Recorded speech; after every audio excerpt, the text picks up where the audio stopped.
फक्त 20,000 रुपयासाठी एका सख्ख्या भावाला आपल्या पुरलेल्या बहिणीचा मृतदेह बाहेर काढावा लागला.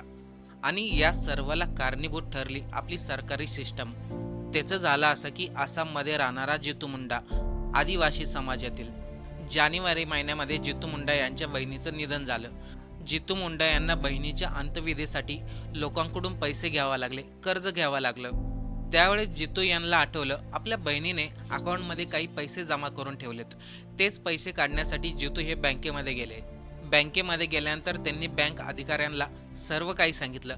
पण यावरती बँक अधिकारी म्हटले, तुमच्या बहिणीचं मृत्यू प्रमाणपत्र दाखवा. आदिवासी समाजातील असल्यामुळं जितू मुंडा यांचं शिक्षण झालेलं नाही, काही वाचता लिहिता येत नाही. मृत्यू प्रमाणपत्र याच्याबद्दल त्यांना काहीच समजलं नाही. त्या दिवशी ते बँकेतून घरी गेले, पण पुन्हा दुसऱ्या दिवशी बँकेत आले. बँक अधिकाऱ्यांनी पुन्हा तेच सांगितलं. असं करत करत एक महिना उलटून गेला.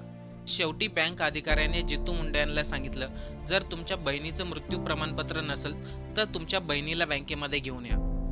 त्यावेळेस एक भाऊ सिस्टम समोर पूर्णपणे हारून गेला.